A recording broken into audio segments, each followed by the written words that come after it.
do seu percurso aqui no BCC, sei que já está cá há alguns anos, é atualmente o diretor do Lusocentro. Quais são as principais atividades ou os objetivos deste Lusocentro? Apesar de já termos tido a oportunidade e de já ter sido explicado como é que ele surgiu também por um dos objetivos e dos seus criadores e fundadores, foi o professor José Costa, mas atualmente e como diretor já lá está a desempenhar esta função há mais de 6 anos. 6 anos. Sim, sim. E atualmente quais são as principais atividades do Lusocentro? Bem, antes de entrar particularmente nas atividades do Lusocentro, só regressando um pouco, depois que eu terminei, comecei primeiro a lecionar na UMass Dartmouth. E um ano depois abriu-se uma vaga no Bristol Community College a tempo parcial para lecionar 1 ou 2 aulas de português. E então foi assim que no ano 2000 comecei a lecionar aqui no Bristol Community College.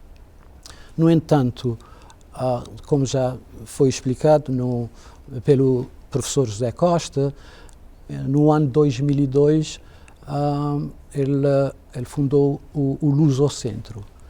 Na altura, eu candidatei à vaga de diretor adjunto do Lusocentro. Portanto, desde a fundação do Lusocentro, eu tenho estado ligado ao centro por muitos anos como diretor adjunto, e quando o professor José Costa aposentou-se em 2015, candidatei-me à vaga de diretor, o que consegui.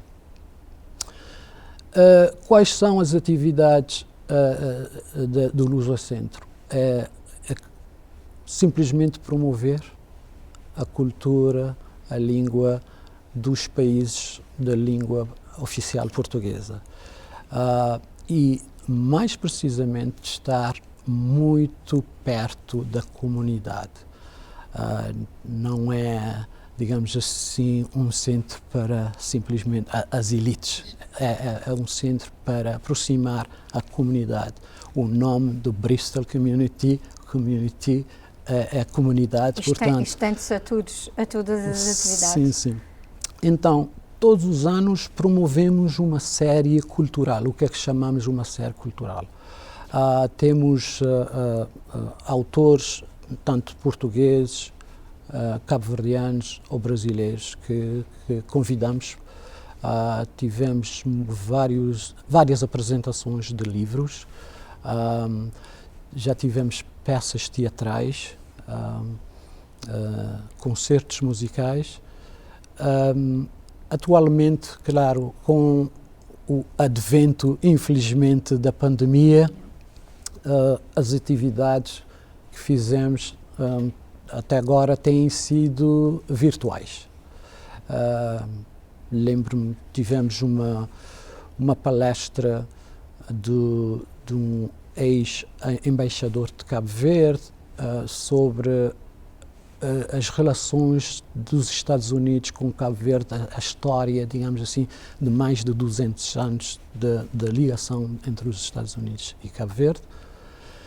E esperemos que para o próximo semestre teremos as atividades que tínhamos programadas antes da pandemia.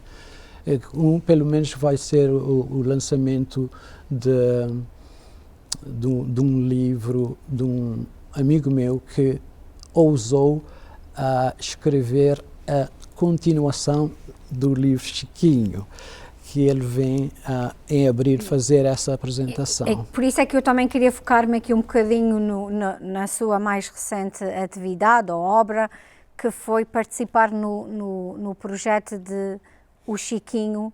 Conta-nos um pouco como é que surgiu essa ideia ou essa oportunidade de traduzir ou de pôr em inglês o livro Chiquinho. Como é que isso surgiu, esse projeto? Esse projeto de tradução de Chiquinho é um sonho acalentado da minha parte, desde os meus tempos da universidade, na UMass, quando eu estava a fazer o bacharelato em português e francês, porque nós, antes, já tinha estudado o Chiquinho, o original, no liceu em Cabo Verde. E na universidade nós estudamos também parte do Chiquinho. Mas eu disse, se lermos o Chiquinho, vê-se que o Chiquinho não só é um romance de Cabo Verde, mas também da sua diáspora americana.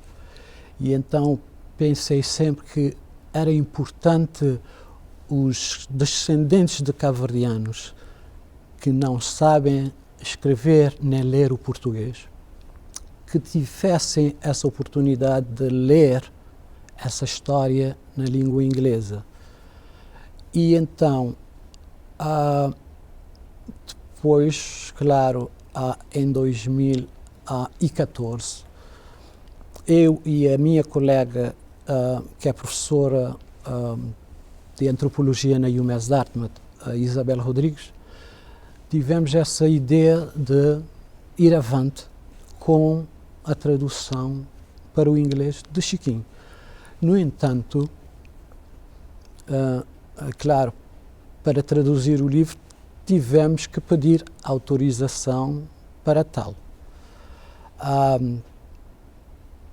Eu, sendo conterrâneo e amigo do filho do Baltazar Lopes, éramos vizinhos em São Vicente, aproximei-me dele a apresentar-lhe essa ideia nossa e de pedir autorização dele e da mãe, que ainda a Dona Teresa, viúva do autor, para traduzirmos essa obra clássica da literatura cabo-verdiana para o inglês.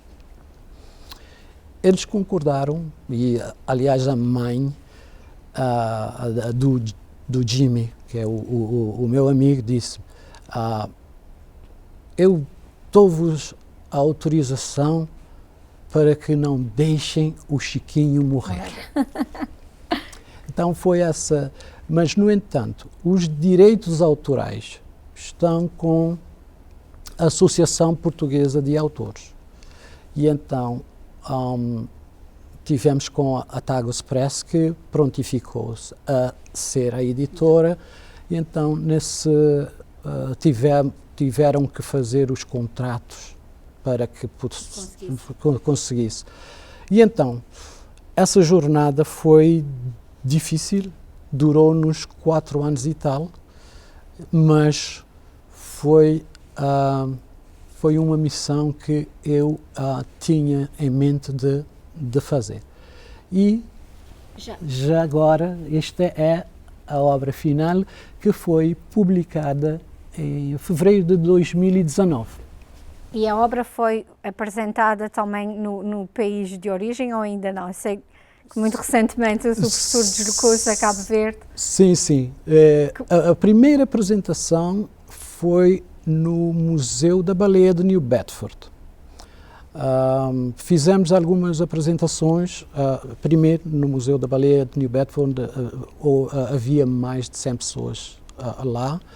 Depois fizemos outra na UMass Dartmouth, uma também no Consulado de Cabo Verde, em Boston. Viajei para Washington fazer uma outra apresentação na Embaixada de Cabo Verde, em Washington, D.C. E também fiz outra apresentação do livro aqui no Bristol Community College. Eu tinha planos de viajar para Cabo Verde em 2000, para fazer a primeira apresentações nas ilhas onde o livro tem lugar, que é São Nicolau e também São Vicente. A história do livro acontece nessas 2 ilhas e, claro, em outras ilhas. Acontece que eu tive agora recentemente a oportunidade de me deslocar para a capital, na Ilha de Santiago, e fiz 2 apresentações do livro, uma na Universidade de Cabo Verde e outra na Biblioteca Nacional. Qual é o sentimento que fica quando acaba as suas apresentações e saber que a sua missão ficou completa quando teve a obra pronta, mas qual é o sentimento que fica quando a apresenta e faz chegar ao público a mensagem desse projeto? É um sentimento de humildade, mas de orgulho pelo trabalho feito. Chiquinho, digamos assim, essa obra, essa tradução representa para mim como um filho que eu quero apresentar ao mundo. E então temos tido sempre boas, digamos assim,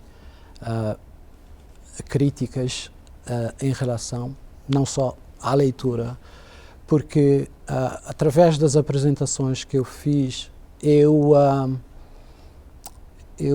ofereci, digamos assim, aos leitores fiz um inquérito de leitura sobre a experiência de leitura da versão inglesa do Chiquinho.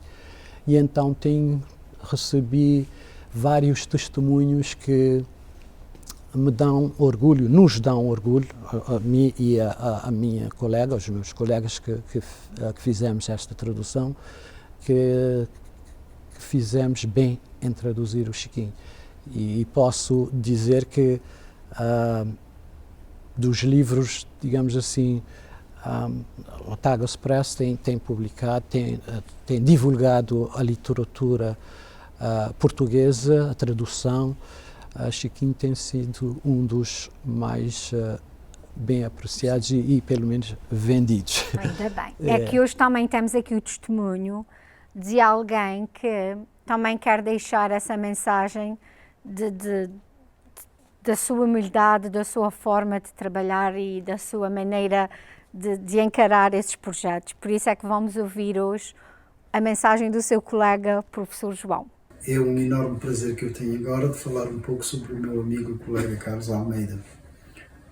Eu já tive o privilégio de trabalhar com Carlos por muitos anos e já estivemos envolvidos em projetos comuns muitas vezes. E eu sempre reparei, sempre notei que o Carlos é uma pessoa muito, muito honesta, uma pessoa simples e um trabalhador ou um profissional de muita alta qualidade, de imensa qualidade. Para não falar de mais nada, a tradução que ele fez da obra literária de Baltasar Lopes de Silva, a obra Chiquinho, é uma enorme contribuição à cultura cabo-verdiana, à abertura da cultura cabo-verdiana ao mundo anglófono. E eu, durante o meu serviço como diretor executivo do Instituto Pedro Pires na Bridgewater State University, eu sempre tive a oportunidade não só de reparar pela qualidade do trabalho do Carlos Almeida, mas sim com a qualidade pessoal de Carlos como indivíduo, como um colega que sempre contribuiu para o desenvolvimento do Instituto e para o desenvolvimento da cultura cabo-verdiana e culturas lusófonas. Eu sinto-me, de novo, imensamente privilegiado de ter tido a oportunidade de trabalhar com ele ao longo dos anos e espero continuar a trabalhar com ele por muitos outros projetos.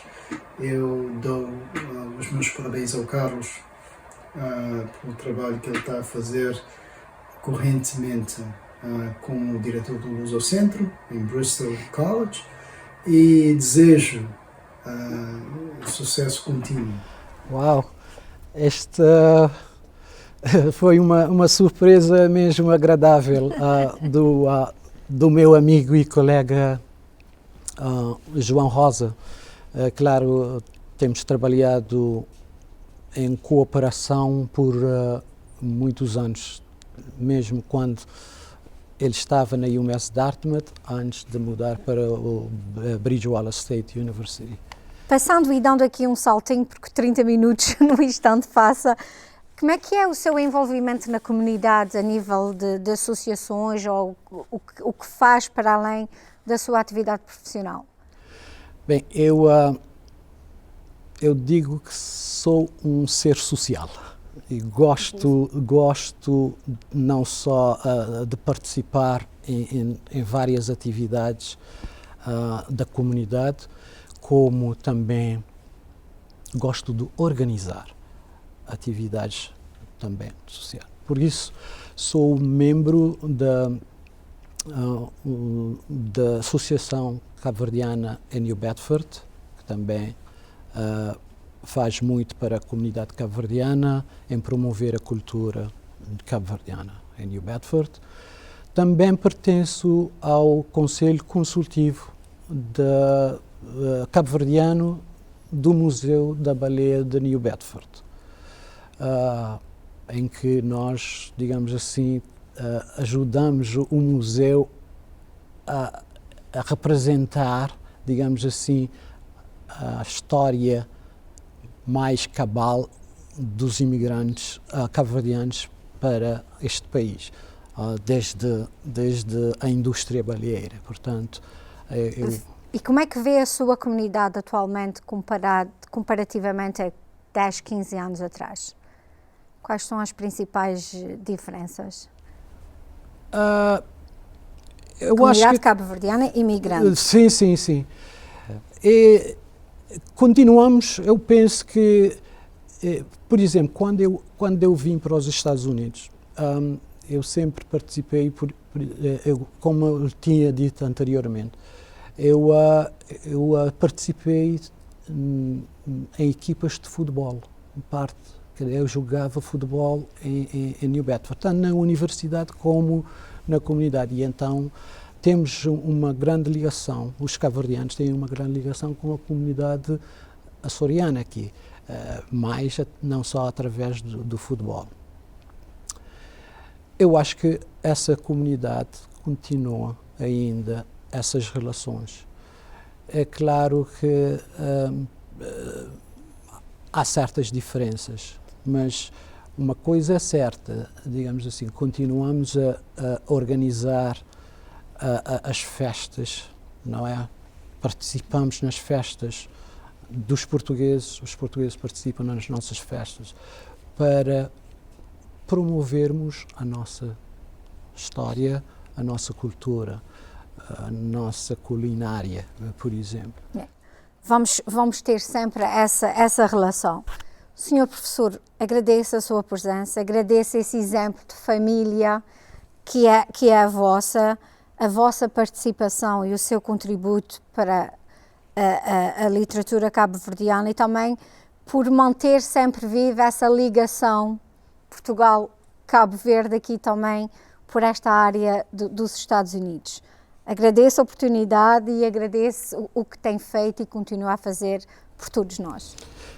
Muito obrigado pelo convite e pela oportunidade que me deu de falar um pouco não só de mim mesmo, que eu geralmente não gosto de falar, mas particularmente de falar um pouco sobre as atividades do Lusocentro e, se me permitisse, ainda acrescentar que não só o Lusocentro, mas também aqui no Bristol Community College temos um certificado de intérprete para os portugueses, que temos ajudado, digamos assim, muitos estudantes a obterem esse certificado de intérprete e conseguirem trabalho na comunidade, o que é uma parte, digamos assim, da nossa missão aqui. E terminamos esse programa também com uma mensagem da reitora do BCC ao Sr. Professor Carlos Almeida. Não me diga. Fica também aqui esse pequeno registro. Ok, muito obrigado. Carlos Almeida is a great champion of the college and regional community as the director of Lusocentro at Bristol Community College. As a dedicated coordinator and instructor in the college's Portuguese-English community interpreting program, Carlos makes lasting and supportive connections with his students. Under Carlos's leadership, Luso Centro remains a vibrant center of opportunities to celebrate, study, and nurture the language and culture of the Portuguese-speaking community. As the organizer of the college's annual Portuguese Language Day, Carlos brings the culture and history of Portuguese-speaking countries to more than 500 regional visiting students through stories, music, and food.